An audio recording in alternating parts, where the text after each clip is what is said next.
They found him in the cold, his paws stiff against the frozen earth, his ribs lifting in a shallow rhythm beneath a coat that had once been thick and proud. A German shepherd, large but bent low, guarding something small against the wind. Not food, not a scrap of clothing left behind, but a baby's blanket worn, pale and soaked through with frost. The wind tore through the empty lot like it wanted to erase every trace of life. But he wouldn't move. His body curved around the fabric, as though the fraying threads themselves carried breath, as though to leave it would be to abandon the last warmth he knew. His fur was matted, his breath heavy, and yet his eyes never left that blanket. This is not the kind of story that begins with rescue. It begins with grief, with something broken. With the quiet outline of a dog who had lost everything and a child who had almost lost more. This story will hurt you, and then it will heal you. It will remind you of loyalty that cannot be taught, only given. It will remind you that even in silence, bonds are formed that no storm can sever. Like, share, and tell us where in the world are you watching from today. The blanket was more than fabric. You could see it in the way his claws pressed against the edges, careful not to tear what was already fragile. Dogs don't cling to things without reason.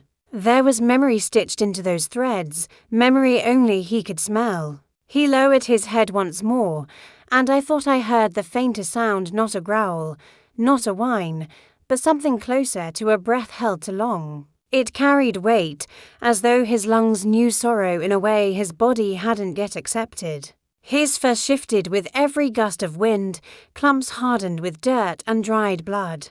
He wasn't new to hardship.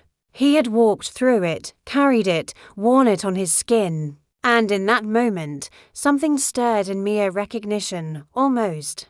I knew what it was to hold onto the last piece of someone, to let the weight of an object stand in for the presence you lost. I wanted to know how long he had been there, frozen in vigil. No one around could say. They only whispered that he had appeared days ago, pacing the street until the blanket was placed in his path, until his body settled down beside it and refused to rise again. The city moved on as it always does.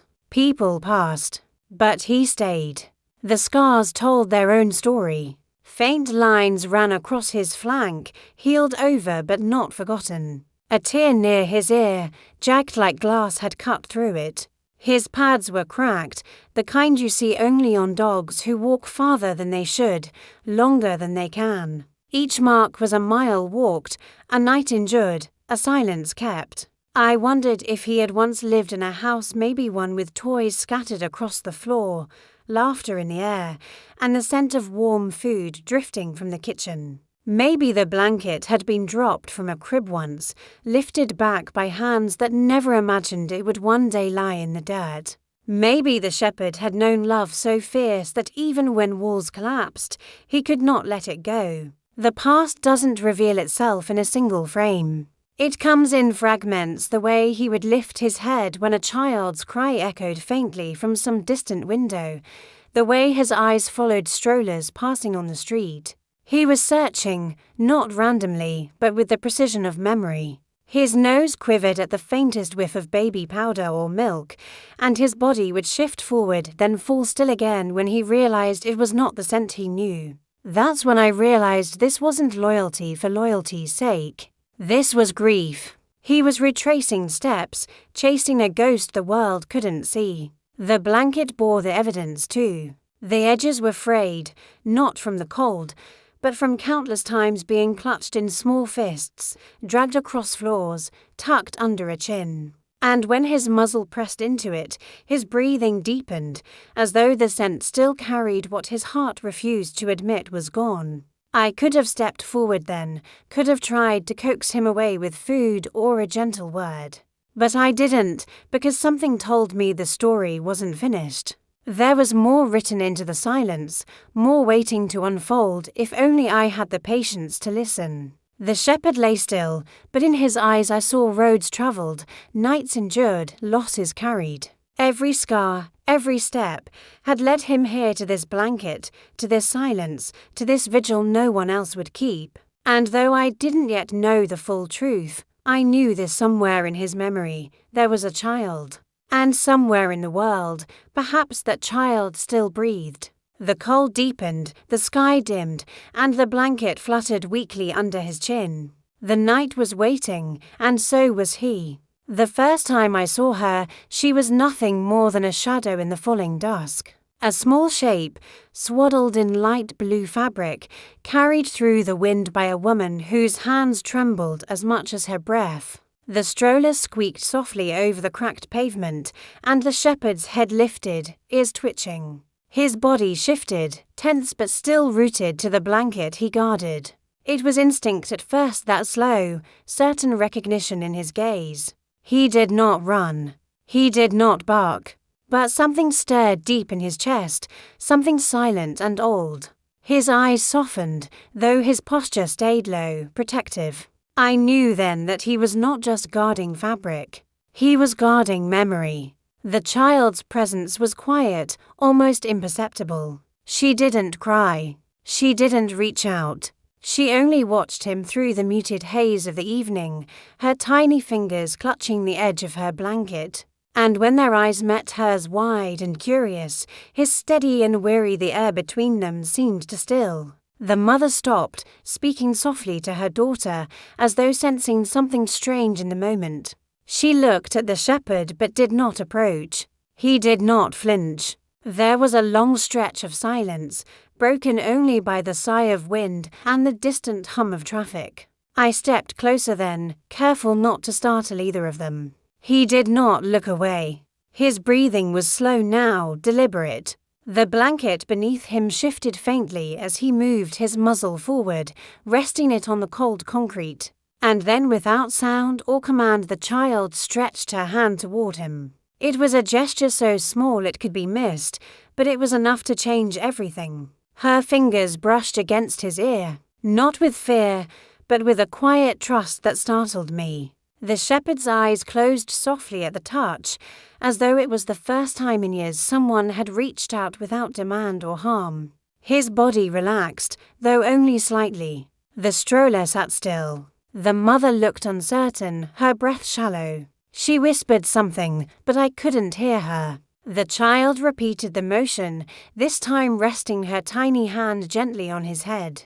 And for a moment, it was as if the world fell away, no wind, no noise, no distance. Only the two of them, and that fragile thread that tied them together. I watched her closely. She was barely more than a year old, and yet there was something in her presence that carried a kind of clarity.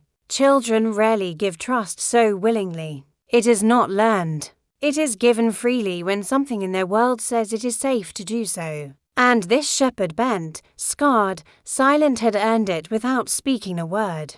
The mother edged closer, her voice still low. She looked at him as if asking permission. The shepherd did not move, but he did not turn away either. He only stayed there, still curled around the blanket, breathing softly, his body a quiet promise. It was then I realized the truth. The child was not approaching him because she was drawn to the dog. The dog was not guarding the blanket because of the loss alone. They were drawn together because something unseen bound them, something older than fear, older than grief, older than the cold that pressed around them like a living thing. She rested her cheek against the blanket beside his muzzle, and he stayed there. For the first time that night, I felt something shift in the air. It was the quiet beginning of trust. The air grew colder after that night. The wind pressed harder against the city's bones, curling through alleys and settling in places that felt forgotten.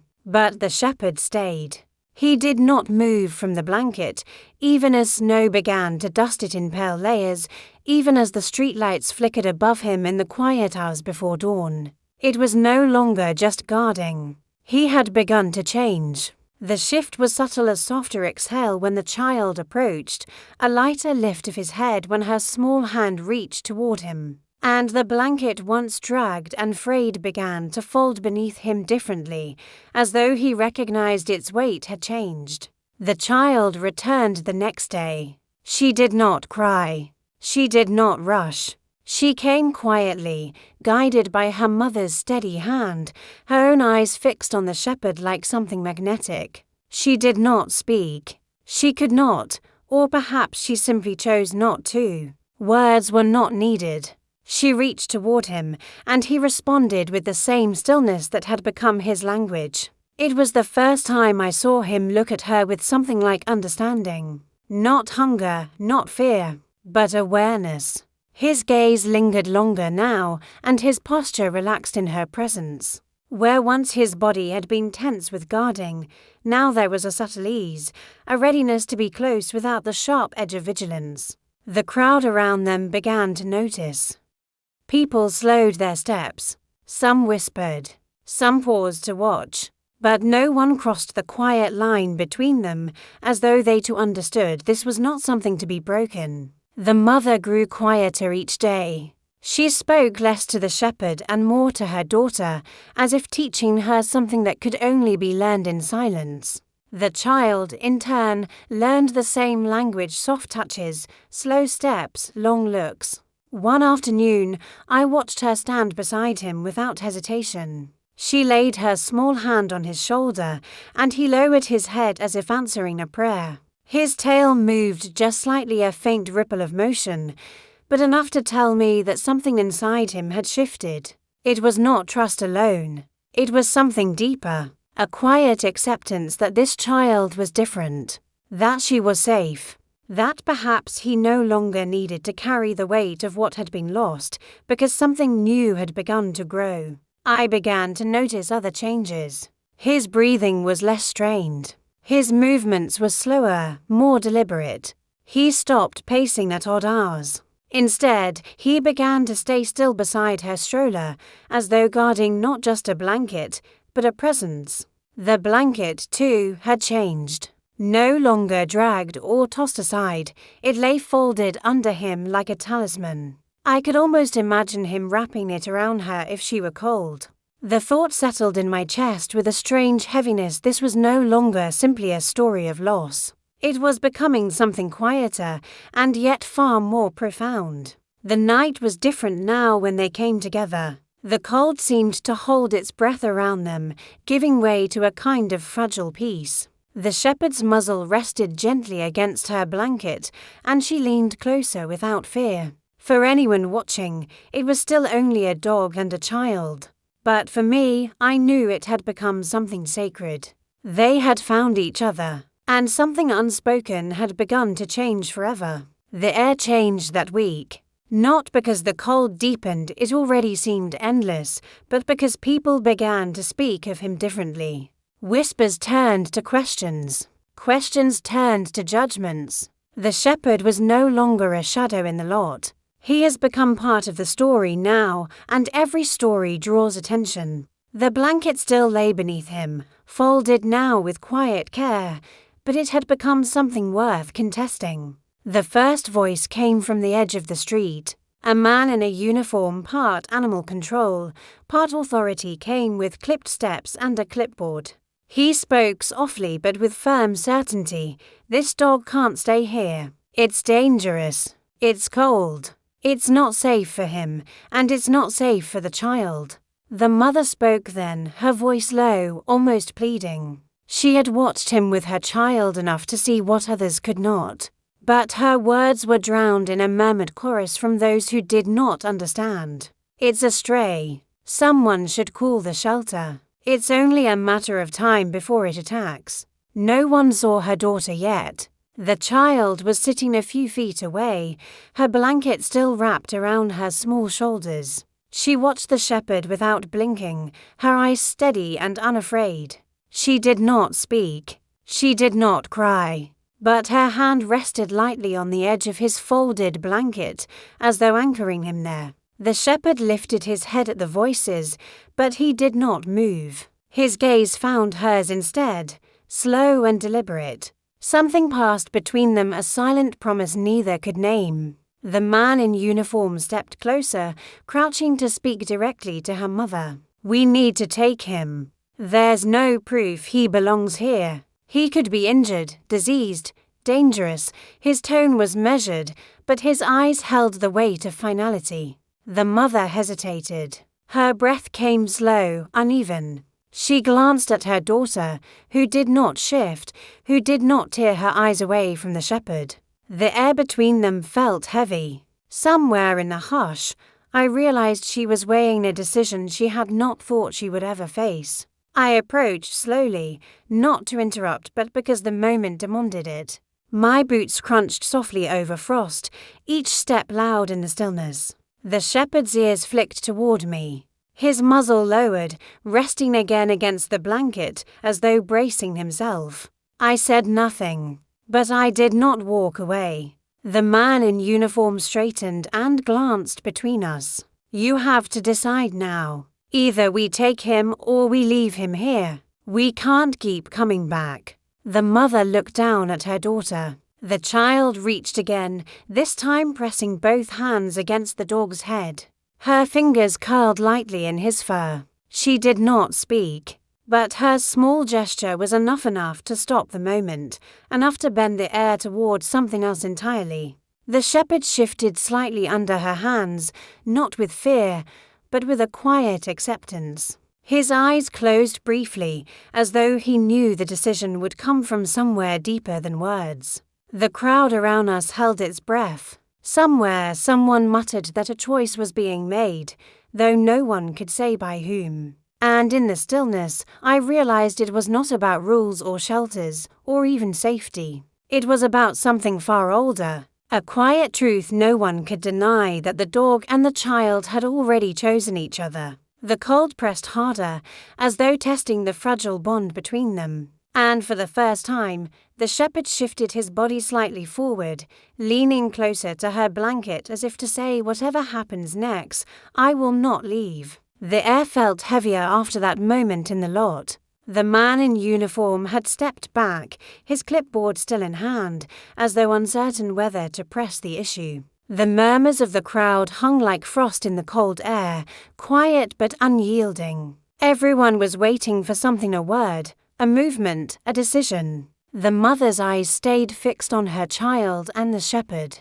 She did not speak for a long time. Her lips parted, but no sound came. The child's small hand remained pressed to the dog's head, steady and unshaken. And the shepherd, his breath slow and deep, did not move from the blanket.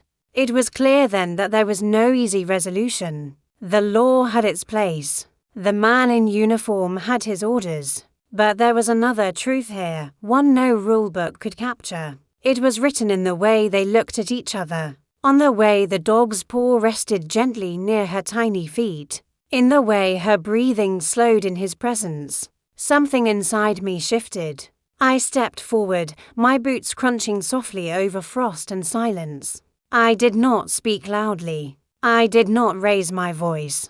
But I spoke with the certainty of a man who knew what he must do. "This dog isn't just guarding a blanket," I said quietly. "He's guarding something far deeper. You can call it loyalty. You can call it grief. But what he's doing, it's love." The man in uniform looked at me, expression unreadable. The mother looked down at her daughter, as if asking her permission. The child blinked slowly, her small eyes steady, and pressed her cheek closer to the dog's muzzle. I felt the moment settle around us like snow. It was fragile and quiet, but it carried weight. I could not walk away knowing what I now understood, that this dog had given everything he had to protect something he could not lose. That in this moment, he had become more than a stray. He had become a guardian. I nodded once, not to anyone in particular, but to the shepherd. I stepped toward the mother. "Let him stay," I said softly. "Whatever it takes, let him stay." The man in uniform looked as though he would argue, but something in my voice, or perhaps the silence that followed, made him pause. He glanced at the child. She was still sitting there, swaddled in her blanket, her hand resting on the dog's head. Her face was calm, unafraid. He looked back at the shepherd and then at us, and finally lowered his clipboard. The mother swallowed, her breath visible in the cold air. She nodded once, almost imperceptibly. Then he stays, she said. The shepherd shifted under her daughter's touch, his head lifting slightly to rest against her cheek. His breath came slower now, steadier. The blanket beneath him was no longer just fabric. It was a promise kept, a vow renewed.